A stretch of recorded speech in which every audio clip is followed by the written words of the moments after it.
നമുക്ക് ഈ ഒരു ഡിസൈൻ ചെയ്യാനായിട്ട് അതിൽ യെല്ലോ കളർ ഫില്ല് ചെയ്തിട്ടുണ്ട്, പിന്നെ ഗ്രീൻ കളർ ലീഫിൽ ഗ്രീന് ഫില്ല് ചെയ്തിട്ടുണ്ട്. അതുപോലെ ഗ്രീനും യെല്ലോയും ചേർത്ത് ഈ മൊട്ടിൻ്റെ ഭാഗത്ത് ഒന്ന് ബ്ലെൻഡ് ചെയ്തെടുത്തിട്ടുണ്ട്.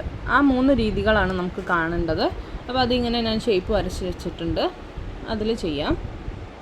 ഒന്നിൽ നമുക്ക് വെറും യെല്ലോ മാത്രം പ്ലെയിൻ അടിക്കുന്നത് എങ്ങനെയാണെന്ന് നോക്കാം.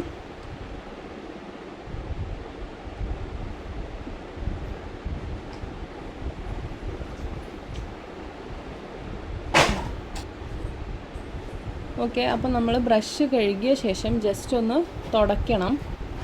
അതിങ്ങനെ വല്ലാണ്ട് ഇതാക്കി തുടയ്ക്കരുത്, ഒന്നിങ്ങനെ വെറ്റയാക്കി എടുത്താൽ മതി. ജസ്റ്റ് നനവുണ്ട് താനും, എന്നാൽ വെള്ളം അതിലുണ്ടാവാനും പാടില്ല. എന്നിട്ട് പെയിൻറ്റ് ഇങ്ങനെ മൂടിയിലെടുത്താൽ മതി. ജസ്റ്റ് ഈ ടിപ്പിൽ മാത്രം പെയിൻ്റ് ആക്കുക. എന്നിട്ട് ആദ്യം ഔട്ട്ലൈൻ മാത്രം വരയ്ക്കുക.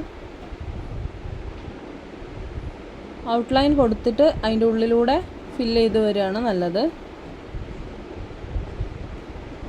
അല്ലെങ്കിൽ നമുക്ക് ഡിസൈനിൽ നിന്ന് പുറത്തോട്ട് പോകാൻ ചാൻസ് ഉണ്ട്. പിന്നെ ഇത് നമ്മൾ ആരി വർക്ക് ചെയ്യാൻ വേണ്ടിയിട്ട് ചെയ്യുന്നതായതുകൊണ്ട് നമുക്ക് വലിയ കട്ടി വേണ്ട ആവശ്യമില്ല.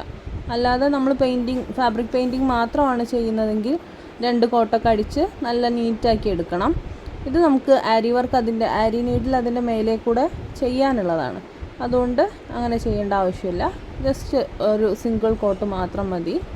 പിന്നെ പെയിൻറ്റ് എവിടെയും എക്സസ് ഇങ്ങനെ കട്ടി കൂടി നിൽക്കാൻ സമ്മതിക്കരുത്. ഇത് വെള്ളമേ കൂട്ടാണ്ടാണ് നമ്മൾ ചെയ്തിരിക്കുന്നത് കേട്ടോ. ഓക്കെ, ജസ്റ്റ് പെയിൻറ്റിൽ ഡിപ്പ് ചെയ്തിട്ട് അങ്ങനെ എടുക്കുകയാണ് ചെയ്തേക്കുന്നത്. അപ്പോൾ അത് ഫിനിഷ് ആയിട്ടുണ്ട്.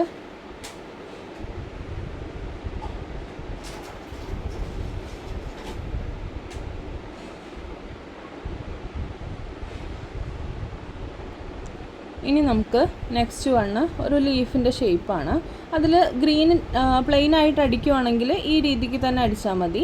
ഇതിപ്പോൾ ഞാനൊന്ന് ബ്ലെൻഡ് ചെയ്യുന്ന രീതിയിലാണ് കാണിക്കുന്നത്. അതിന് ആദ്യം നമ്മൾ യെല്ലോ കളറ് ഒന്ന് ഫില്ല് ചെയ്യുക. പെട്ടെന്ന് ചെയ്യണം, ഉണങ്ങാനുള്ളൊരു ഗ്യാപ്പ് കൊടുക്കരുത്.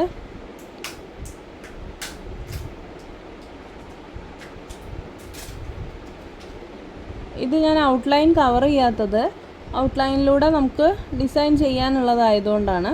സെൻറ്ററിലെ ലൈനിലും വല്ലാണ്ട് അങ്ങ് കട്ടിക്ക് കൊടുക്കരുത്.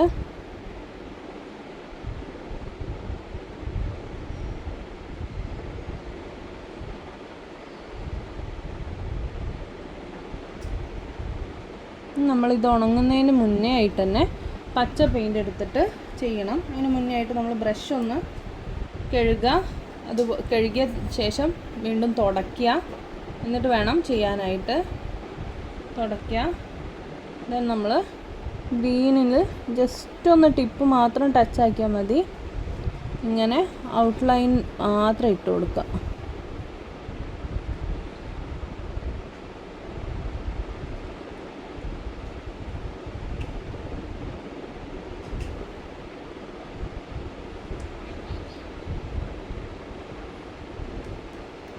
ദെൻ നമ്മൾ അവിടെ നിന്ന് ഉള്ളിൽ നിന്ന് ഇങ്ങനെ ഒന്നിങ്ങനെ ബ്ലെൻഡാക്കി എടുക്കുക.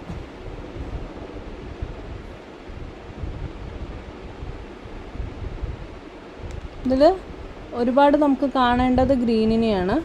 അതുകൊണ്ടാണ് ഗ്രീന് അധികമായിട്ട് എടുക്കുന്നത്.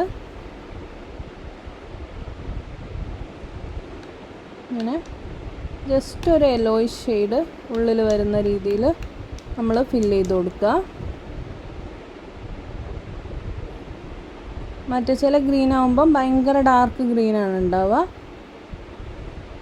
ഇത് നിങ്ങൾക്ക് ഏത് രീതിയിൽ വേണമെങ്കിലും ലീഫിൽ ചെയ്യാവുന്നതാണ്. യെല്ലോ ഇട്ട് തന്നെ ചെയ്യണമെന്ന് നിർബന്ധമൊന്നുമില്ല.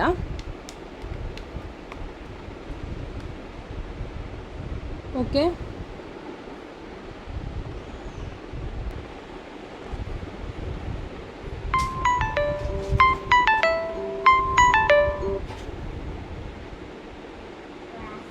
സെൻറ്ററിൽ കുറച്ചൊന്ന്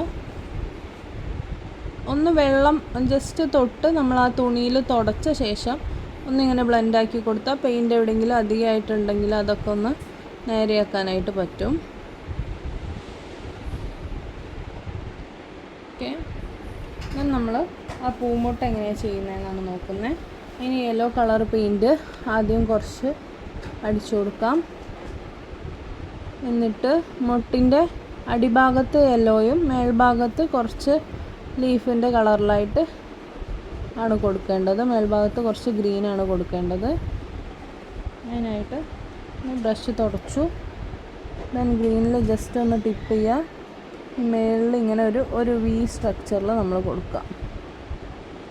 കഴിഞ്ഞ് ബ്രഷ് നന്നായിട്ട് തുടയ്ക്കുക. എന്നിട്ട് ഇങ്ങനെ ഒന്ന് ബ്ലെൻഡാക്കി കൊടുക്കുക. എന്നിട്ട് ഇതായി ഇങ്ങനെ ജസ്റ്റ് ഒന്നിങ്ങനെ വരച്ചു കൊടുക്കുക. അതിൽ നിന്ന് ഇങ്ങനെ വലിച്ചെടുക്കുന്ന പോലെ ടിപ്പിലേക്ക് യെല്ലോ മാത്രം മേൽഭാഗത്തേക്ക് ഗ്രീനും വരുന്ന രീതിയിൽ എടുക്കുക. ചെയ്ത് കഴിഞ്ഞ ശേഷം ഒന്നുകൂടെ ഗ്രീനിൽ ഡിപ്പ് ചെയ്യുക. എന്നിട്ട് ഈ മേളിൽ മാത്രം ഒരു ലൈൻ ഇട്ട് കൊടുക്കുക.